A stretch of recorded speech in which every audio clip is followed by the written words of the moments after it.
समाचार की शुरुआत में बात पेट्रोल डीजलना भाव वधारा पर।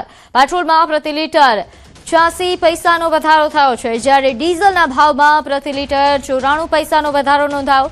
99.07 रूपिया प्रति लीटरे पहोंचे छे पेट्रोलनो भाव, एटले के 99 रूपिया 7 पैसा लीटरे हाल पेट्रोलनो भाव छे। डीजलनो नवो भाव ए 94 रूपिया 99 पैसा प्रति लीटर। 9 दिवसमां ત્રીજી વખત ઇંધણના ભાવ વધ્યા છે। 4 દિવસ પહેલા 19 મેના રોજ પણ ભાવ વધારો થયો હતો। પેટ્રોલ ડીઝલના ભાવ આ પહેલા 15 મેના રોજ પણ વધ્યા હતા, ત્યારે 3 રૂપિયા જેટલો પ્રતિ લીટરનો વધારો કરી દેવામાં આવ્યો હતો, જે બાદ 19 મેના રોજ પણ વધારો નોંધાયો અને હવે ફરી ભાવ વધારો થયો છે। પેટ્રોલમાં 86 પૈસા તેમજ ડીઝલમાં 94 પૈસાનો વધારો થયો છે। એ વાત સાચી છે અને જે ભાવ આજથી અમલમાં આવ્યા છે। તો ફરી એક વખત પેટ્રોલ ડીઝલના ભાવ વધતા સીધી અસર લોકોના ખિસ્સા પર પડી છે। વારંવારના ભાવ વધારાથી સામાન્ય જનતા અને વાહન ચાલકો પરેશાન થયા છે। ગૃહિણીઓનું બજેટ પણ ખોરવાયું છે। પેટ્રોલ ડીઝલના ભાવ વધતા ટ્રાન્સપોર્ટેશનથી લઈને જરૂરી તમામ ચીજ વસ્તુઓના ભાવ પર અસર પડશે। નિષ્ણાંતોના મતે આ વધારાનું મુખ્ય કારણ એ આંતરરાષ્ટ્રીય બજારમાં ક્રૂડ ઓઇલની કિંમતોમાં થતી વધઘટ છે। ઈરાન અને અમેરિકા વચ્ચે યુદ્ધ શરૂ થતા પહેલા ક્રૂડ ઓઇલના ભાવ $70 હતા, જે હવે વધીને $100 પ્રતિ બેરલને પાર પહોંચી ગયો છે। ફરી એકવાર પેટ્રોલ અને ડીઝલની કિંમતોમાં ભાવમાં વધારો થયો છે। પેટ્રોલ જે છે તે 86 પૈસા અને ડીઝલ 94 પૈસા જેટલું મોંઘું થયું છે। એક સપ્તાહમાં એટલે કે 10 દિવસમાં આ ત્રીજી વાર ભાવ વધારો થયો છે અને ફરી એકવાર લોકોએ વાહન ચાલકોએ જે છે તે આ પેટ્રોલ ડીઝલના જે રીતે ભાવ વધ્યા છે ત્યારે તેઓએ ફરી એકવાર આ મોંઘવારીનો માર જે છે તે સહન કરવાનો વારો આવ્યો છે। જે પ્રકારે પશ્ચિમી એશિયાઈ દેશોમાં તણાવભરી સ્થિતિ છે અને તેના કારણે ક્રૂડ ઓઇલની જે અછત સર્જાઈ છે અને તેના કારણે સતત ભાવમાં વધારો પેટ્રોલ અને ડીઝલની કિંમતોમાં વધારો થઈ રહ્યો છે। પબ્લિક ટ્રાન્સપોર્ટનો ઉપયોગ તો વધારો જ પડે એવું છે ને, તો માણસો હાલશે કઈ રીતના? આ જાણો કે રાઇડર છે તો રાઇડરના દરરોજનું 300-400 રૂપિયાનું પેટ્રોલ જોવાનું જ તે। ફરી એકવાર પેટ્રોલ અને ડીઝલની કિંમતમાં વધારો થયો છે। સાચી વાત છે। એકચ્યુઅલી કેવું થાય છે કે 1-2 રૂપિયાને એવું બધું વધતું હોય છે ને તો નથી ખબર પડતી, કારણ કે અમારે તો આટલું જ પેટ્રોલ પર પણ એના કારણે જે ટ્રાન્સપોર્ટેશનમાં વધારો થઈ રહ્યો છે ને એ અમને આગળ જતાં આખા મહિનાનું જે પણ બજેટ છે એમાં બહુ જ અસર કરશે, કારણ કે ઘરમાં જે એક બી સામાન આવે છે એની પર આ અસર કરે છે। વાત સાચી છે, પણ દરેક જગ્યાએ પબ્લિક ટ્રાન્સપોર્ટ પહોંચતા બી નથી। એના માટે પહોંચવા માટે બી રિક્ષા જોઈએ, રિક્ષામાં બી અત્યારે મનમાની ચાલે છે। અમદાવાદમાં મેં તો જોયું જ છે, બરાબર। એટલે આ પેટ્રોલની અસર, એ લોકો એવું કહે છે પેટ્રોલ વધ્યા છે, સીએનજી વધી રહ્યું છે, આ વધી રહ્યું છે, તો અમારે આ તો વધારવું પડશે ને। એટલે અમારે જ્યારે જરૂર હોય ત્યારે એ લોકો જે મનમાની વાળા પૈસા માંગે આપવા પડે છે। અને આવા જે પેટ્રોલનું સંકટ જે અત્યારે આવી રહ્યું છે, પણ છતાં પણ આ પેટ્રોલ પંપ પર આપણને પેટ્રોલ મળે છે, એ આપણે ખૂબ ગર્વની વાત કહેવાય। પણ સ્વાભાવિક છે કે તેઓ પણ એવું માની રહ્યા છે કે પેટ્રોલ અને ડીઝલ જે મળી રહ્યું છે તેનાથી તેઓ સંતોષ માની રહ્યા છે। ભલે ભાવ વધારો થઈ રહ્યો છે, એ ભાવ વધારો તેમને ચોક્કસથી અસર કરે છે, પરંતુ એ ક્યાંક ને ક્યાંક વાહન ચાલકો જે છે કે તેઓમાં નારાજગી અહીંયા સ્પષ્ટ જોવા મળી રહી છે। કેમેરામેન શ્રેણિક મહેતા સાથે સંજય કાંત, ન્યૂઝ 18 ગુજરાતી, અમદાવાદ। તો આ તરફ અમરેલીના લાઠીમાં પેટ્રોલ પંપ પર ખેડૂતોની લાંબી કતારો જોવા મળી રહી છે। ખેતીના અગત્યના સમયે ડીઝલ માટે ખેડૂતો કલાકો સુધી લાઇનમાં ઉભા રહેવા મજબૂર બન્યા છે। ખેડૂતો ટ્રેક્ટર અને ડબ્બા લઈને ડીઝલ પુરાવવા માટે ઉમટ્યા છે। ડીઝલ મર્યાદિત મળતું હોવાના કારણે ખેડૂતોમાં ચિંતાનો માહોલ છે। ખેડૂતોનું કહેવું છે કે ખેતી અને સિંચાઈના સમયમાં ડીઝલ ન મળતા ભારે મુશ્કેલી સર્જાઈ રહી છે।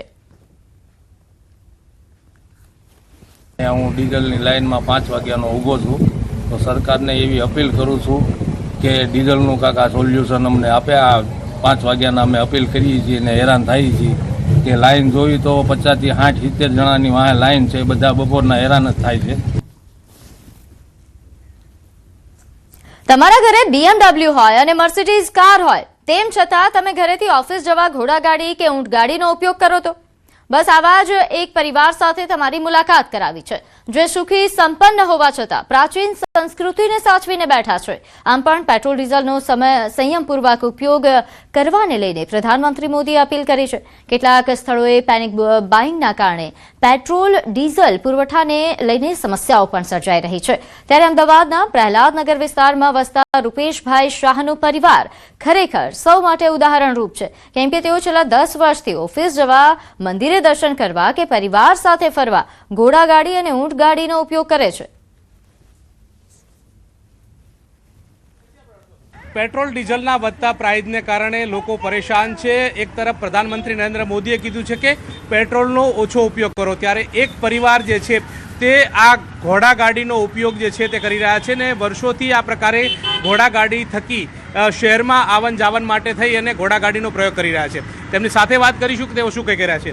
પીએમએ અપીલ કરી છે ત્યારથી આ ઉપયોગ કરો છો કે કેટલા સમયથી ઉપયોગ કરો છો અને આનો તાત્પર્ય શું છે? અમે છેલ્લા 10 વર્ષથી તો ઘોડાગાડીનો ઉપયોગ કરીએ છીએ અને જ્યાં પણ અમારે કોઈ પણ તીર્થયાત્રાએ જવું હોય, અમારા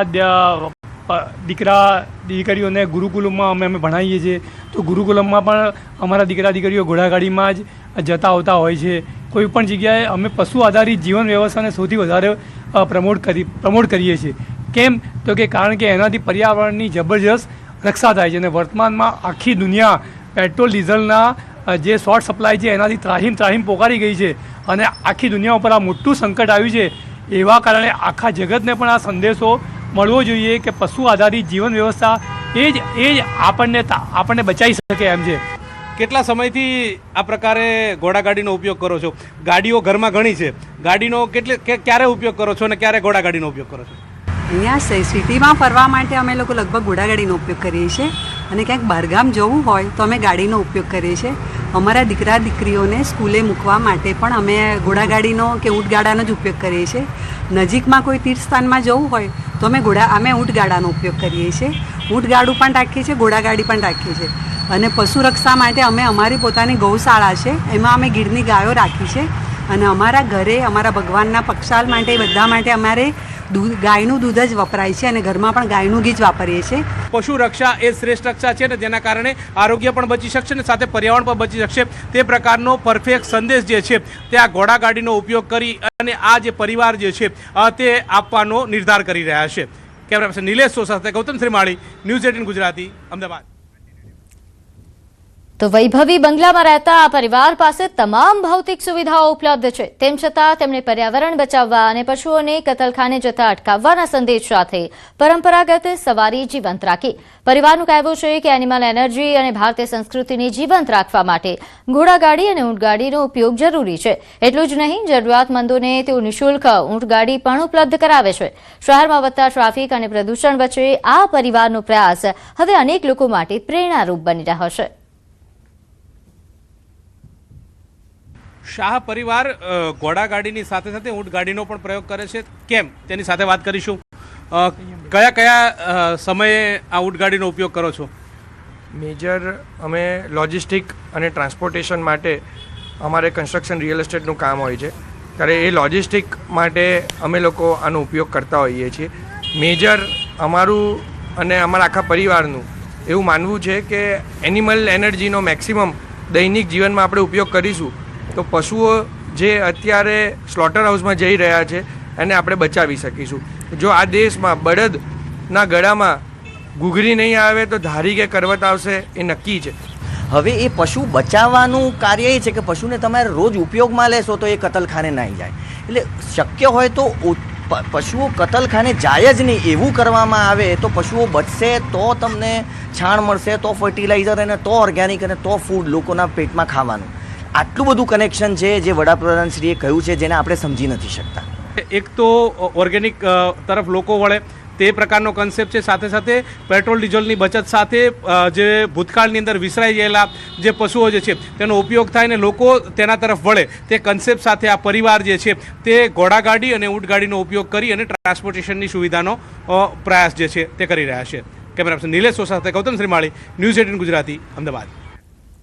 સમાચારમાં આગળ વાત કરીએ. ડાંગ જિલ્લાના વાતાવરણમાં પલટો નોંધાયો છે. સાપુતારામાં ઝરમર વરસાદ વરસ્યો. ઘાટમાર્ગ પર ગાઢ ધુમ્મસથી ઝીરો વિઝિબિલિટીના કારણે વાહન ચાલકોને હાલાકી. ટેબલ પોઈન્ટ પર, સનરાઈઝ પોઈન્ટ પર પ્રવાસીઓએ મોસમની મજા માણી તો કમોસમી વરસાદથી ખેડૂતોમાં ચિંતા વ્યાપી છે. તો ડાંગના આ દ્રશ્યો આપ જોઈ રહ્યા છો. સાપુતારાના આ દ્રશ્યો છે જ્યાં મોસમે મિજાજ બદલ્યો છે. વાદળછાયું વાતાવરણ છે તો ક્યાંક ઝરમર વરસાદ વરસ્યો.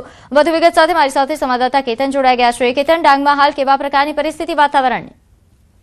ચોક્કસથી વાત ચાલો ગુજરાત સરકારના હવામાન ખાતા અને હવામાન નિષ્ણાત અંબાલાલ પટેલે પણ દક્ષિણ ગુજરાતની અંદર 15 થી 20 કિલોમીટરની ઝડપે પવન ફૂંકાશે, વાતાવરણ બનતો અને ક્યાંક ધોધમાર તો ક્યાંક ઝરમર વરસાદ વરસેની આગાહી કરવામાં હતી. તે અંતર્ગત ડાંગ જિલ્લાનું સાપુતારા એ ગુજરાતનું એકમાત્ર ગીરી મથક સાપુતારા ખાતે વહેલી સવારે વાદળછાયા વાતાવરણ વચ્ચે ઝરમર વરસાદ વરસતા વાતાવરણમાં ઠંડક પ્રસરી છે. તો બીજી તરફ જે રવિ પાકની ખેતી કરતા ખેડૂતોમાં ચિંતાનો માહોલ જોવા મળ્યો છે. ખાસ કરીને વાતાવરણ હળદ કરતા વેકેશનનો માહોલ હોય, પ્રવાસીઓમાં મિજાજ બચીને સાપુતારા તરફની ટોટ મૂકી હોય એવું ચોક્કસપણે આ દ્રશ્યો થઈ જાય છે. જી, આભાર માહિતી આપવા બદલ. તો આ તરફ વલસાડ જિલ્લાના વાતાવરણમાં પણ પલટો આવ્યો છે. વાદળછાયા વાતાવરણ વચ્ચે વલસાડના ઉમરગામમાં વરસાદી છાંટા પડ્યા. મહત્વપૂર્ણ છે કે છેલ્લા 3 દિવસથી વલસાડ જિલ્લાના છૂટાછવાયા વિસ્તારોમાં વાદળછાયું વાતાવરણ હતું. આજે પણ વહેલી સવારથી જિલ્લાના કેટલાક વિસ્તારોમાં વાદળછાયું વાતાવરણ જોવા મળ્યું. આ દરમિયાન વહેલી સવારે ઉમરગામમાં વાદળછાયા વાતાવરણ વચ્ચે હળવો વરસાદ વરસ્યો. અસહ્ય ગરમી અને બફારા વચ્ચે વરસેલા વરસાદના કારણે વાતાવરણમાં ઠંડક પ્રસરી. તો વધુ વિગત સાથે મારી સાથે સંવાદદાતા ભરત જોડાઈ ગયા છે. ભરત, વલસાડમાં હાલ કેવા પ્રકારનો મોસમનો મિજાજ? જી બિલકુલ, છેલ્લા 3 દિવસથી વલસાડ જિલ્લામાં જે રીતે વાદળછાયું વાતાવરણ હતું, આજે પણ સવારથી જ વાદળછાયું વાતાવરણ હતું. પરંતુ વાદળછાયા વાતાવરણ વચ્ચે વહેલી સવારે છે વલસાડના ઉમરગામની અંદર છે કમોસમી જે હળવો વરસાદ વરસ્યો હતો. સાથે જ ઉમરગામની સાથે તાલુકાના જે સંજાણ છે એની આસપાસ પણ વરસાદ વરસ્યો હતો. આમ વરસેલા વરસાદને કારણે વાતાવરણમાં ઠંડક પ્રસરી હતી અને લોકોએ ગરમી અને બફારાથી રાહત અનુભવી હતી. પરંતુ જે તે જોવા જઈએ તો અત્યારે વલસાડ જિલ્લાનો મુખ્ય પાક કેરી છે, આંબાવાડીઓમાં તૈયાર છે. ખેડૂતો તેને લઈ રહ્યા છે. એવા વખતે જ આ વાતાવરણમાં પલટો આવતા ખેડૂતોની ચિંતામાં વધારો થયો છે. કારણ કે બદલાયેલું વાતાવરણ છે કેરીના પાકને નુકસાન કરી શકે છે. આવી શક્યતાઓને લઈને ખેડૂતોની ચિંતા વધી છે. જી, આભાર માહિતી આપવા બદલ.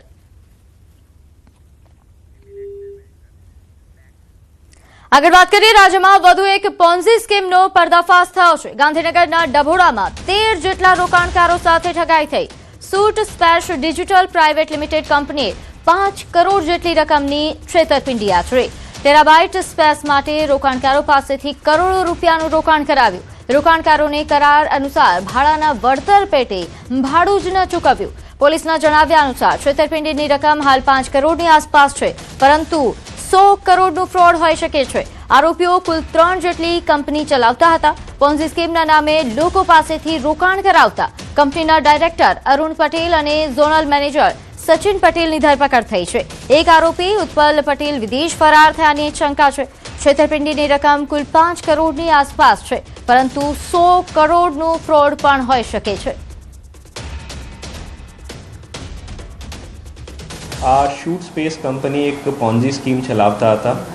એક ટીબી ડાટા પબ્લિકને 33,000 પ્લસ જીએસટી કુલ માંડીને 38,940 રૂપીસમાં વેચતા હતા અને એક ટીબી ડાટા ઉપર આ લોકો સામેથી 1650 રેન્ટ આપતા હતા દર મહિને. તો આ મોટા 50% ઇન્વેસ્ટમેન્ટ એક વર્ષમાં પાછી આપવાની સ્કીમ લાવીને પબ્લિક સાથે મોટી છેતરપિંડી કરવામાં આવેલ છે. તો ડભોડામાં 13 જેટલા રોકાણકારો સાથે છેતરપિંડી થઈ છે. હાલ તો આ છેતરપિંડીની રકમ 5 કરોડ છે, પરંતુ વધુ તપાસ બાદ આ ફ્રોડ 100 કરોડનું હોય તેવી શક્યતાઓ પણ વ્યક્ત કરવામાં આવી રહી છે. હાલ 2 જેટલા આરોપીઓની ધરપકડ કરી લેવામાં આવી છે, જ્યારે એક વિદેશ ફરાર હોવાની વિગત પણ પ્રાપ્ત થઈ રહી છે, જેને લઈને પણ પોલીસે ચક્રો ગતિમાન કર્યા છે. Shoot space digital private limited કંપનીએ આ ઠગાઈ કર્યા હોવાની વિગત પ્રાપ્ત થઈ રહી છે. ઘણી ઓફરો આપવામાં આવતી હતી. કેવી ઓફર અપાતી હતી તે જણાવીએ. સ્માર્ટફોન, મેકબુક અને કાર સહિતની જે લક્ઝરી કારની જે ઓફર છે તે આપવામાં આવતી હતી. આ ઉપરાંત કરોડો રૂપિયાની જે આ ઓફરો આપીને લોકોને લલચાવવામાં આવતા હતા અને રોકાણ કરાવવામાં આવતું હતું. નોંધે છે કે ખાસ કરીને નાના રોકાણકારોને સ્માર્ટફોનની ઓફર આપવામાં આવતી હતી, મોટા રોકાણકારોને કારની ઓફર આપવામાં આવતી હતી. આમ કરોડો રૂપિયાની ઓફર આપીને રોકાણ કરાવવામાં આવતું હતું, લોકોને લલચાવવામાં આવતા હતા, પરંતુ રોકાણ કરાવ્યા બાદ વળતર ન ચૂકવાતા આખરે ફરિયાદ નોંધાઈ.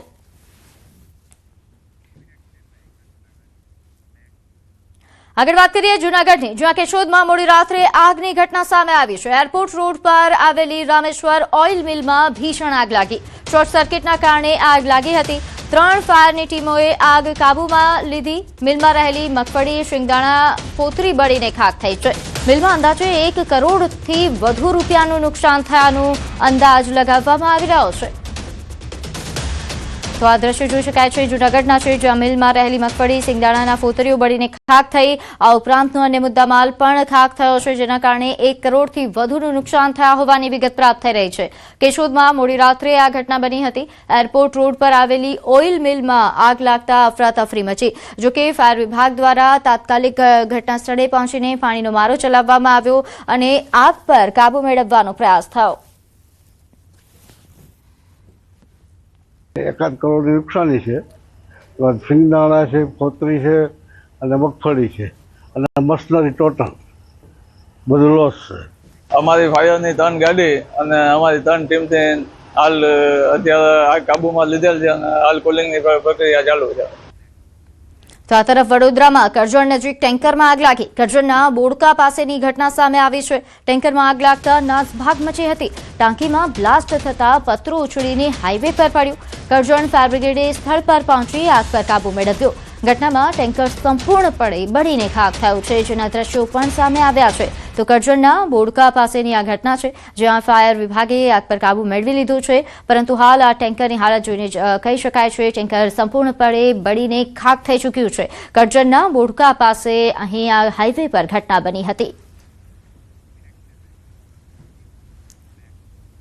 આગળ વાત કરીએ સુરતની. અહીં કામરેજમાંથી દારૂની મહેફિલ પકડાઈ છે. ફાર્મ હાઉસ પર કામરેજ પોલીસ દ્વારા રેડ કરવામાં આવી. દારૂની મહેફિલ મારતા 11 લોકો પકડાયા. મોરથાના ખાતે આવેલ મારવેલા ફાર્મ હાઉસમાં દારૂની મહેફિલ ચાલતી હતી. ફાર્મ હાઉસના માલિક અને ફાર્મના મેનેજરને વોન્ટેડ જાહેર કરવામાં આવ્યા છે. પકડાયેલા તમામ બારડોલીના રહેવાસી હોવાનું ખુલ્યું છે. કામરેજ પોલીસે પ્રોહિબિશનનો ગુનો નોંધી વધુ તપાસ હાથ ધરી.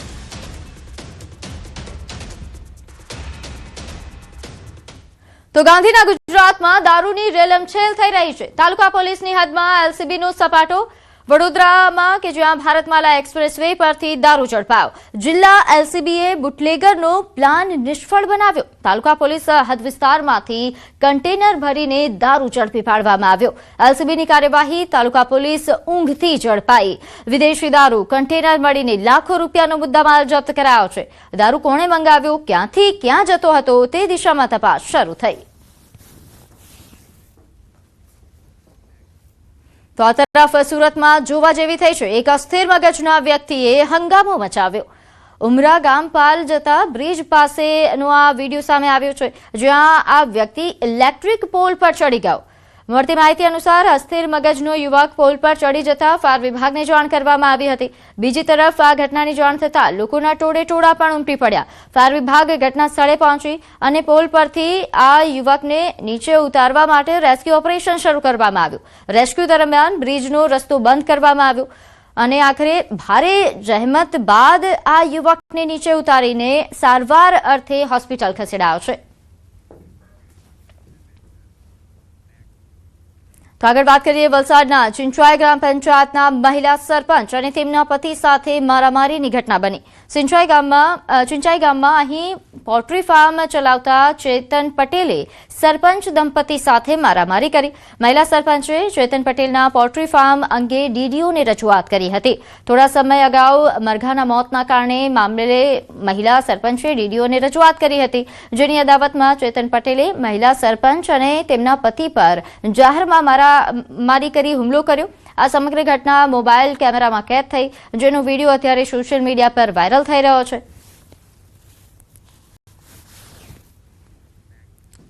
તો આ તરફ વડોદરામાં મારામારીની ઘટના સામે આવી છે. તુલસીવાડી શાક માર્કેટ પાસે મારામારી થઈ. ગાડી અથડાવવા જેવી નજીવી બાબતે મારામારીની ઘટના બની, જ્યાં તે ગાડી કેમ અડાડી એમ કહેતા 2 પક્ષ વચ્ચે માથાકૂટ થઈ ગઈ. બંને પક્ષ સામસામે આવી ગયા અને મામલો વિચક્યો. દંડા વડે લોકો એકબીજા પર તૂટી પડ્યા હતા. 2 લોકોને માથાના ભાગે અને હાથના ભાગે ગંભીર ઈજા પહોંચી. શાકભાજીની લારીમાં વ્હીકલ અથડાવવા જેવી નજીવી બાબતે મારામારી થઈ હતી. કુંભારવાડા પોલીસે બંને પક્ષ સામે કાયદેસરની કાર્યવાહી હાથ ધરી. આગળ વાત કરીએ 24 મેના રોજ નવી દિલ્હીમાં આદિવાસી સમાજ રેલી યોજશે. દિલ્હીના લાલ કિલ્લા પર આદિવાસી સમાજની ભવ્ય રેલી યોજાશે. ચલો દિલ્હીના નારા સાથે સમગ્ર ભારતમાંથી આદિવાસીઓ દિલ્હી ખાતે એકત્રિત થશે. દક્ષિણ ગુજરાતમાંથી આશરે 5000 અને નવસારી જિલ્લામાંથી 2000 જેટલા આદિવાસીઓ ટ્રેન મારફતે દિલ્હી જવા રવાના. દિલ્હી જવા માટે નવસારીથી સ્પેશિયલ ટ્રેન દોડાવવામાં આવી. આદિવાસી સમાજની પરંપરા, રીતિરિવાજ અને પૂજા પદ્ધતિ બચાવવા માટે રેલીનું આયોજન. ધર્માંતરણ કરનાર લોકોને ડિલિસ્ટિંગ કરવાની માંગ સાથે રાષ્ટ્રપતિ, પ્રધાનમંત્રી અને ગૃહમંત્રીને આવેદનપત્ર પણ આપવામાં આવશે. પોરબંદર જિલ્લા પંચાયતના પ્રમુખ અને ઉપપ્રમુખ પદની વરણી માટે ભાજપના અગ્રણીઓ અને ચૂંટાયેલા સભ્યોની એક મહત્વની બેઠક યોજાઈ, જેમાં પક્ષના આદેશ અનુસાર પ્રમુખ પદ માટે શીતલબેન ઓડેદરા અને ઉપપ્રમુખ પદ માટે ગોપાલ કોઠારીના નામો નક્કી કરવામાં આવ્યા. જિલ્લા ભાજપ પ્રમુખ ડોક્ટર ચેતના તિવારીની ઉપસ્થિતિમાં યોજાયેલી આ પ્રક્રિયા બાદ બંને ઉમેદવારોએ ડીડીઓ સમક્ષ વિધિવત રીતે પોતાના ઉમેદવારી ફોર્મ રજૂ કરી દીધા. લાંબા સમયથી ચાલી રહેલી ચર્ચા બાદ પક્ષે આ નામોની પસંદગી કરી છે, જેની સત્તાવાર જાહેરાત હવે આગામી સામાન્ય સભામાં કરવામાં આવશે. પોરબંદર જિલ્લા પંચાયત માટે પ્રમુખ અને ઉપપ્રમુખની વરણી માટેનો અહીંયા જિલ્લા પંચાયતની ઓફિસે સવારે 11 થી 14 કલાક 2 વાગ્યા સુધીનો ટાઈમ છે. તો ભારતીય જનતા પાર્ટી તરફથી આપણે લોકોએ પ્રમુખ તરીકે શીતલબેન રમેશભાઈ ઓડેદરા અને ઉપપ્રમુખ તરીકે ગોપાલભાઈ કોઠારીનું ફોર્મ ભરી અને રજૂ કરેલું છે ડીડીઓ સાહેબ પાસે. 11 કોટડા બેઠક પરથી ચૂંટણી જીતી છું અને આજે જિલ્લા પંચાયતમાં પ્રમુખ તરીકે પાર્ટીના આદેશના ફોર્મ પ્રમુખ માટેનું ફોર્મ રજૂ કરેલું છે. સતત રાણા કનોડાની બેઠક ઉપરથી હું જિલ્લા પંચાયત સીટ પર વિજેતા થયેલો છું. આજે પાર્ટીના આદેશ મુજબ મેં ઉપપ્રમુખ તરીકે ફોર્મ ભરેલું છે. છોટાઉદેપુરમાં આમ આદમી પાર્ટીમાં આંતરિક વિખવાદ ચરમસીમાએ પહોંચ્યો છે. આમ આદમી પાર્ટીના છોટાઉદેપુર તાલુકા પ્રમુખે આપના જ જિલ્લા પંચાયત સભ્ય સામે ફરિયાદ નોંધાવતા ખળભળાટ મચી ગયો.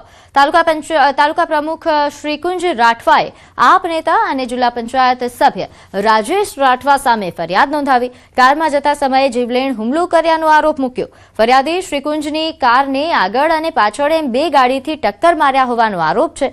રાજેશ રાઠવા ઉર્ફે લગામી સહિત અન્ય 12 સામે પોલીસ ફરિયાદ નોંધાઈ છે. તો મહેસાણામાં ઊંઝામાં ખોરાક અને ઔષધ નિયમની કાર્યવાહી સામે આવી છે. વરિયાળીમાં પ્રતિબંધિત કલર ભેળસેળનો પર્દાફાશ કરવામાં આવ્યો.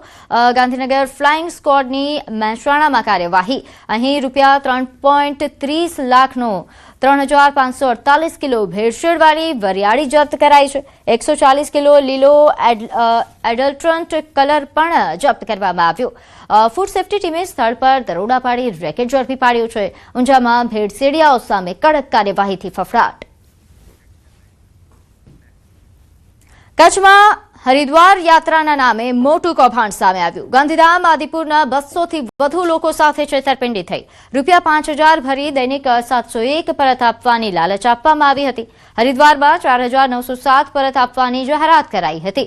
આયોજકો ઓફિસ બંધ કરીને હવે ફરાર થઈ ચૂક્યા છે. આદિપુર નગરપાલિકા કોમ્પ્લેક્સમાં ચાલતી હતી આ ઓફિસ, જ્યાં ફોન બંધ આવતા લોકોને છેતરપિંડી થયાની જાણ થઈ.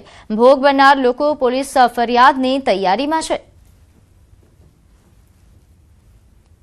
તો જોવા ગયા તો ઓફિસ બંધ હતી અને એમ કે આ તો ઓફિસ બંધ કરીને જતા રહે છે. એટલે સંચાલકો એવી જાહેરાત કરી હતી કે તમને 700 રૂપિયા કથા સાંભળવાના પૈસા નથી. હા, એમાં એવું હતું કે 5000 ભરવાના અને દરરોજ તમે 2 કલાક કથા સાંભળશો તો તમને 701 લાખે કવરમાં પાછા આપવામાં આવશે. એટલે 7 દિવસના 4907 રૂપિયા પાછા પરત આપવામાં આવશે. આની અંદર લગભગ 201 ઉપરના નામ છે. તો અમરેલીના વડિયા તાલુકાના ખડખડ ગામમાંથી હૃદયદ્રાવક ઘટના સામે આવી, જ્યાં આર્થિક સંકળામણ અને દેવાના બોજથી કંટાળીને 45 વર્ષીય ખેડૂતે જીવન ટૂંકાવ્યું. સતત 2 વર્ષથી કુદરતી આફતોના કારણે પાક નિષ્ફળ જતા પરિવાર પર આર્થિક સંકટ ઘેરાયું હતું. બેંકની લોન ભરપાઈ ન થતા સતત ઉઘરાણીના ફોન આવતા ખેડૂત ભારે માનસિક તણાવમાં આવી ગયા હતા અને આખરે નિરાશામાં તેમણે ઝેરી દવા પી આત્મહત્યા કરી. અમારે અશ્વિનભાઈએ પાક ધિરાણ લોન લીધેલી, પણ 3 વર્ષથી આ પાક બધા નિષ્ફળ જતા એ 2000 રૂપિયા એને ધિરાણ હતું એ ટ્રાન્સફર કરી ન શક્યા. સરકારના નિયમ મુજબ ટ્રાન્સફર ન થયું અને એને બેંકોને અવારનવાર પોતાની બેંકની ઉઘરાણી માટે, અને નાનો પરિવાર, નાનો ખેડૂતદાર, એક દીકરો જ છે ખાલી, બી સરકારમાંથી એને ધિરાણ લીધેલું છે. જો એ સરકાર એમને વ્યાજબી કે સહાય કાંઈ આપે તો એવું અમે ઈચ્છીએ છીએ કે તો આ પરિવાર નિરાધાર થઈ ગયો છે એને માટે સારું. તો બેંક અવારનવાર ફોન કર્યા રાખતી, દિવસના 2-3 વાર ફોન આવે. આવું 2 મહિનાથી સતત પ્રેશર હતું અને 2 વર્ષથી પાક નિષ્ફળ જતા. આર્થિક પરિસ્થિતિ બહુ નબળી હતી, નવા જૂનું કરી ન હતું. તો બેંક ઓફ બરોડા અનેડા શાખામાંથી એને ધિરાણ લીધેલું હતું. એવી ભરપાઈ ન થવાથી બેંક અવારનવાર હેરાન કરતી. એને હિસાબે બેંકના પ્રેશરથી અમારા ભાઈએ આ પગલું ભરી લીધું. તો મૃતક અશ્વિનભાઈ છેલ્લા 10 વર્ષથી માનસિક સારવાર પણ લઈ રહ્યા હતા. દેવું ચૂકવવા માટે તેઓ પોતાની જમીન વેચવા તૈયાર થયા હતા, પરંતુ સંયુક્ત ખાતાની જમીન હોવાથી પરિવારજનોએ વેચાણનો વિરોધ કર્યો. તમામ રસ્તા બંધ થતા ખેડૂતે આકરું પગલું ભર્યું અને ઘટનાના પગલે સમગ્ર પંથકમાં શોકની લાગણી ફેલાઈ. વડિયા પોલીસે મૃતદેહને પોસ્ટમોર્ટમ અર્થે ખસેડી આગળની તપાસ હાથ ધરી. દુર્ભાગ્ય ઘટના ન બને એના માટે આવા ખેડૂત પરિવારો માટે થોડુંક મોટું મન રાખે. મન નહીં રાખે તો આવતા દિવસોની અંદર આવી ઘટનાઓ બનશે, એનો જવાબદાર કોણ? ખેડૂતો આ ગામની અંદર એક ભયનો માહોલ ફેલાઈ ગયો છે. ખેડૂત પરિવારો કર્જામાં ડૂબી ચૂક્યા છે. બધાને ખબર છે કે આર્થિક પોઝિશન ખેડૂતોની ખૂબ દયનીય છે.